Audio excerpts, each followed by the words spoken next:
Assalamualaikum warahmatullahi wabarakatuh. Baik teman-teman, kali ini saya akan menjelaskan mengenai media pembelajaran modern yang saya buat. Penasaran? Yuk kita simak bersama. Dalam media pembelajaran kali ini, saya menggunakan PPT PowerPoint dan mencantumkan beberapa video serta contoh yang nantinya akan menjadi bahan ajar bagi siswa. Dalam menu pembelajaran yang ada di media pembelajaran kali ini, ada poin 1, perkenalan, sampai dengan poin 6, yaitu kuis. Kuis sendiri nanti wajib dijawab oleh setiap siswa. Langsung saja kita masuk di poin yang pertama. Sebelumnya, perkenalkan, nama saya Siti Mulyani Rohma, mahasiswa dari Pendidikan Bahasa dan Sastra Indonesia di Universitas Islam Darul Ulum Lamongan.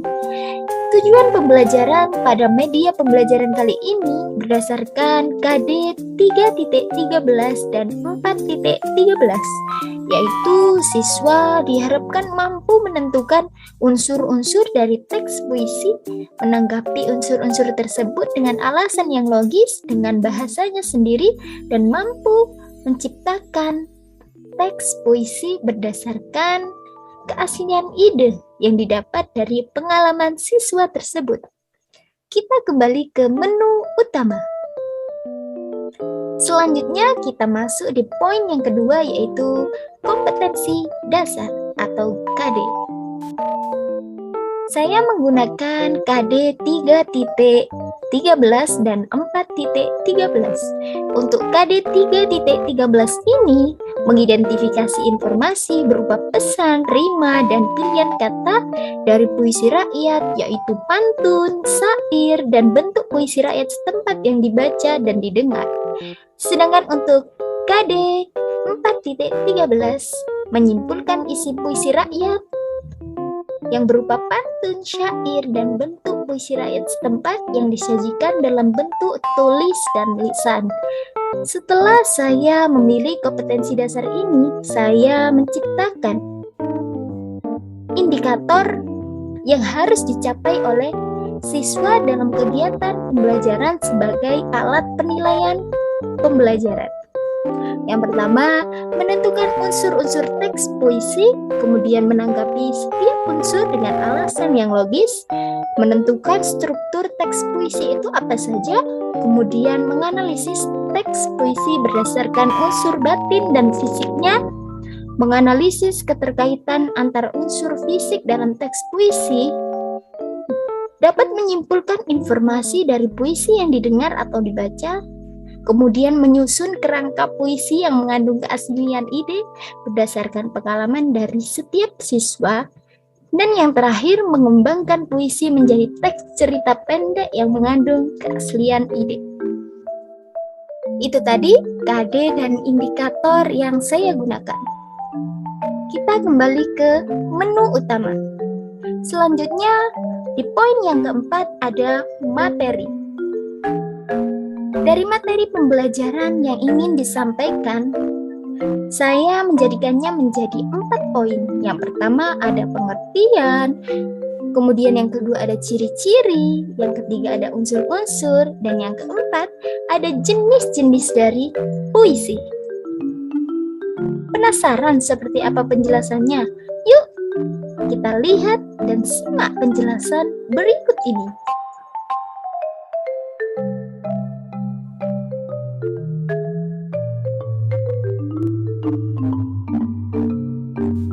Baik, terima kasih. Assalamualaikum warahmatullahi wabarakatuh. Kali ini saya akan menjelaskan mengenai materi pembelajaran yang ada di media pembelajaran modern yang saya buat. Pertama ada pengertian dari puisi.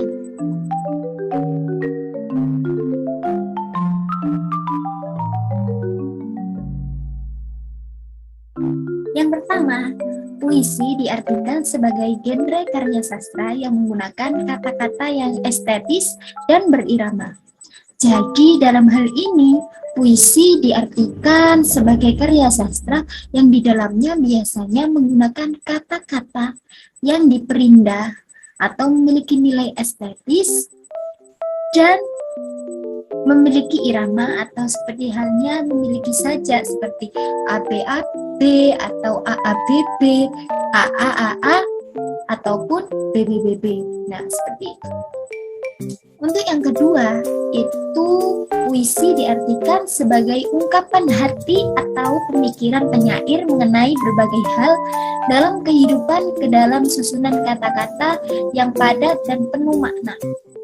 Jadi, untuk yang kedua ini, puisi diartikan sebagai ungkapan perasaan dari seorang penulis yang disalurkan melalui tulisan kemudian dibaca oleh seseorang. Nah, di dalam puisi yang ditulis tersebut kebanyakan memiliki makna pada setiap kata-kata yang ditulis. Untuk pengertian yang ketiga, yaitu puisi diartikan sebagai karya sastra yang diucapkan dengan sebuah perasaan yang di dalamnya mengandung suatu pikiran-pikiran dan sebuah tanggapan-tanggapan. Jadi puisi ini tidak hanya berisi sebuah ungkapan perasaan dari sang penulis sendiri seperti halnya rasa sedih dia, rasa kecewa dia, tapi itu juga bisa berisi ungkapan atau tanggapan-tanggapan dari orang sekitarnya, kemudian ditulisnya dalam bentuk tulisan seperti halnya tanggapan mengenai bagaimana pemerintah mendirikan negara ini atau menjalankan negara ini dan lain sebagainya. Kita kembali ke menu materi pembelajaran, melanjutkan materi yang kedua yaitu ciri-ciri dari puisi. Yuk simak terus.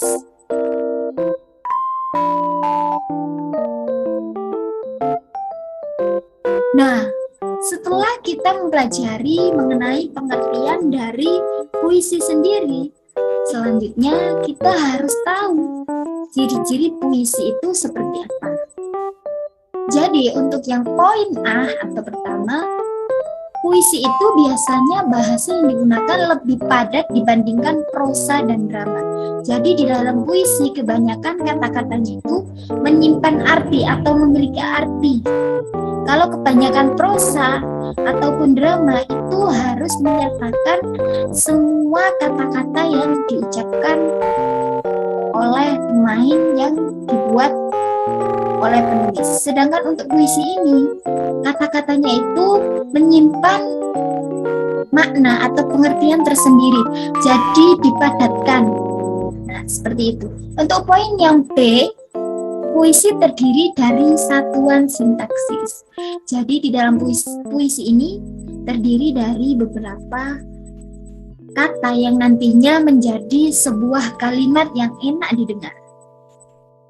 Untuk poin yang ketiga atau poin C ini, puisi lebih menggunakan sajak, syair, atau pola pantun, khususnya pada puisi lama. Nah, ini sudah saya jelaskan untuk sajak dari puisi sendiri. Tadi ada ABAB, ada AAAA, dan masih banyak lain sebagainya.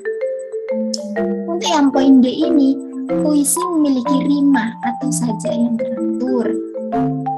Jadi kalau semisal nanti sajaknya antara pembuka dan isi itu harus memiliki keterkaitan. Semisal contohnya, aku mencintaimu, tapi kamu tidak mencintaiku. Nah, seperti itu. Memiliki akhiran UUU. Nah, itu bagaimana nanti puisi memiliki rima atau sajak yang teratur. Itu nanti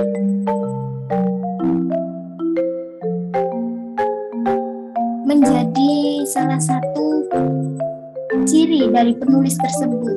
Biasanya memilih sajak yang seperti apa. Kemudian kita masuk ke poin yang E, yaitu puisi bersifat simetris. Kemudian ada poin F, puisi memiliki makna konotatif, dan lain sebagainya. Baik, kita kembali ke menu materi pembelajaran. Untuk materi yang ketiga ini mengenai unsur-unsur dari puisi. Unsur pembangun puisi. Jadi di dalam sebuah karya sastra tidak hanya ada pengertian, kemudian ada ciri-ciri, di dalamnya juga ada unsur pembangun. Nah, di sini saya akan menjelaskan mengenai unsur pembangun puisi. Di sini ada dua unsur, yaitu unsur fisik dan unsur batin, atau biasanya dikenal unsur intrinsik dan ekstrinsik. Saya akan menjelaskan terlebih dahulu mengenai unsur fisik. Untuk yang pertama ini ada tipografi. Itu adalah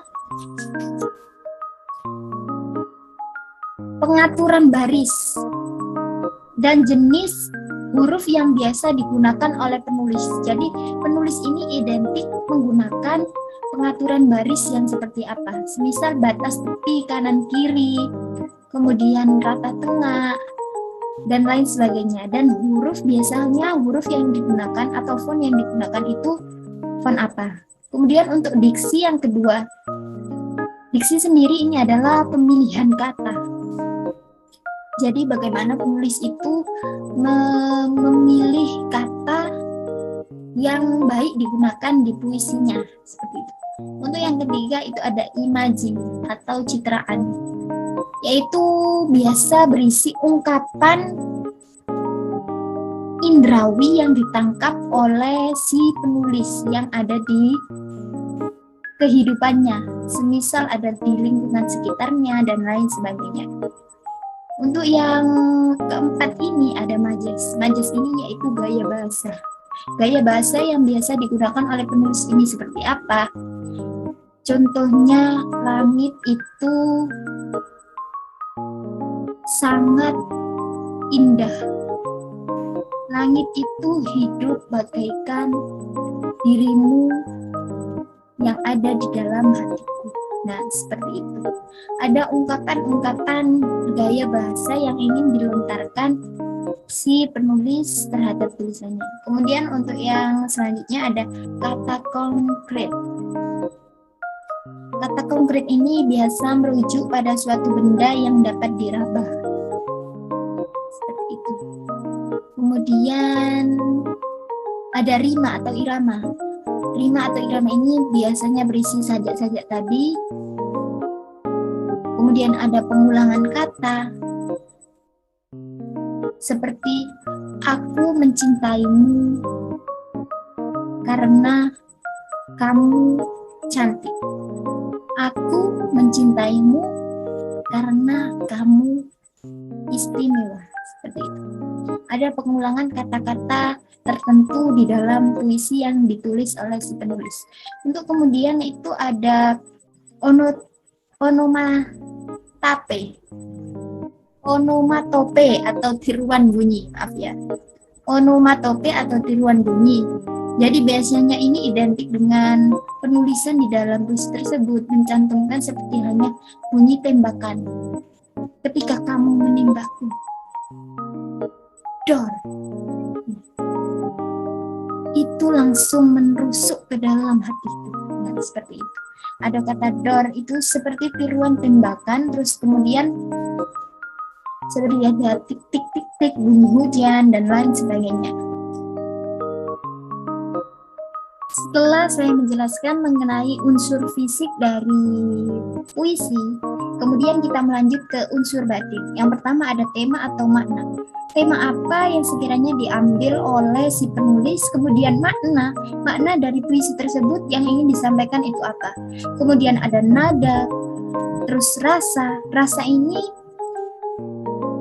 penulis ini ingin menyampaikan rasa yang seperti apa kepada pembaca melalui tulisan tersebut. Atau pembaca itu merasakan apa ketika membaca tulisan dari si penulis tersebut. Kemudian yang selanjutnya ada amanat atau tujuan. Tujuan dari ditulisnya puisi ini itu seperti apa? Nah, seperti itu. Kita lanjut. Kembali ke menu pembelajaran. Untuk yang selanjutnya itu ada jenis-jenis dari puisi. Nah, jenis-jenis dari puisi sendiri itu ada dua, yaitu ada puisi lama dan puisi baru. Kita terlebih dahulu masuk di puisi yang lama. Puisi lama ini terdiri dari mantra, pantun, seloka, syair, gurindam, karnina, dan juga kalidun. Kemudian untuk yang puisi baru itu terdiri dari himne, balada, ode, romansa, epigram, terzina, distikon, elegi, satir, kuatren, soneta, oktav, septima, dan sextet, serta kontemporer. Tapi kita lebih identik mengenal yang puisi baru kontemporer. Nah, puisi baru kontemporer ini identik karena puisi ini sangat menyesuaikan dengan zaman sekarang atau zaman-zaman yang akan datang. Karena di dalam puisi tersebut itu identik dengan biasanya ada ejekan, pujian, dan lain sebagainya. Itu masuk di dalam puisi kontemporer tersebut. Kita kembali ke jenis-jenis puisi.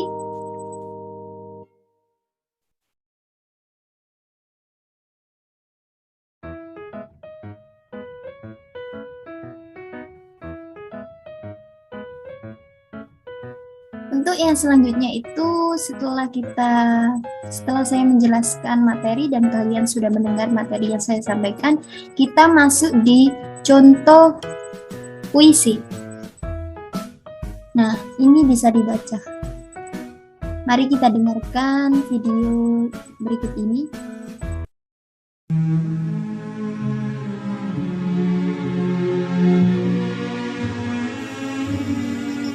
Selanjutnya akan tampil murid terbaik kami yang akan membacakan puisi.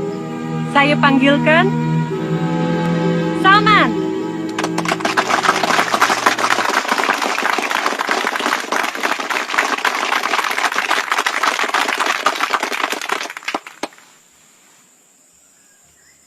Tanah Surga oleh Salman. Bisa dilihat bukan lautan, ini hanya kolam susu. Dan di sini adalah katanya. Tapi kata kakekku, hanya orang-orang kaya yang bisa minum susu. Kail dan jala cukup menghidupimu, katanya.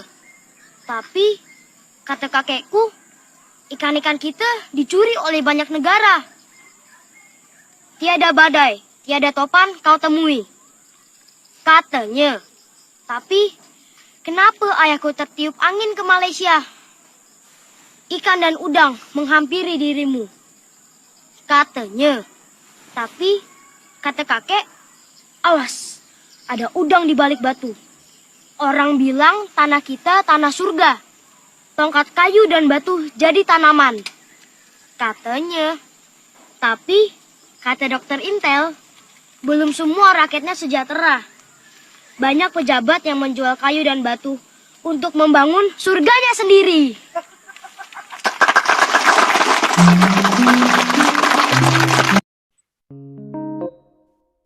Itu tadi cuplikan video yang bisa kalian dengar. Untuk teksnya ini bisa dilihat dari setiap kalimat ini memiliki arti atau makna yang ingin disampaikan baik si penulis atau pembaca terhadap seseorang, seperti itu. Kita kembali ke menu pembelajaran. Untuk yang selanjutnya adalah kuis. Jadi setelah kita melewati rentetan menu pembelajaran mulai dari perkenalan sampai dengan contoh, selanjutnya siswa diharapkan mampu menjawab kuis yang sudah disiapkan. Pertama kita perlihatkan terlebih dahulu video puisi.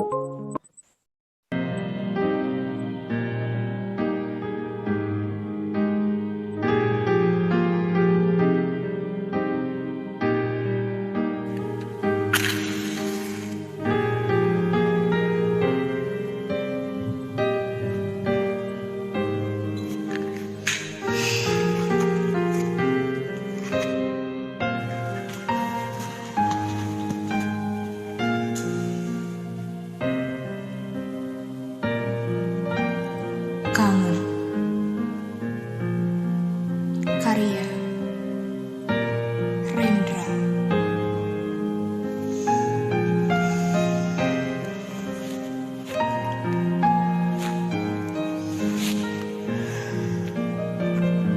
Kau tak akan mengerti bagaimana kesepianku.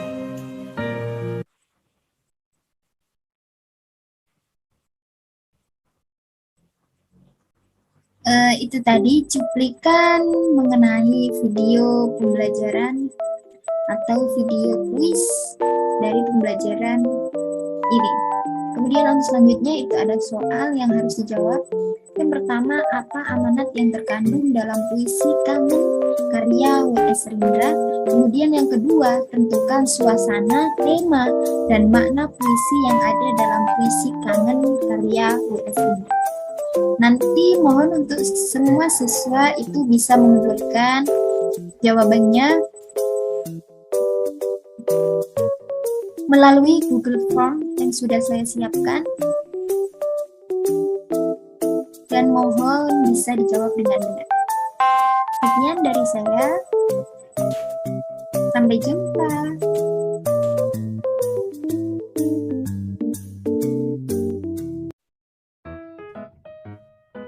Baiklah teman-teman semua, itulah tadi penjelasan singkat mengenai materi serta media pembelajaran modern yang saya gunakan. Semoga bermanfaat bagi teman-teman semua. Jangan lupa tetap belajar meskipun pandemi melanda. Semoga situasi ini segera membaik.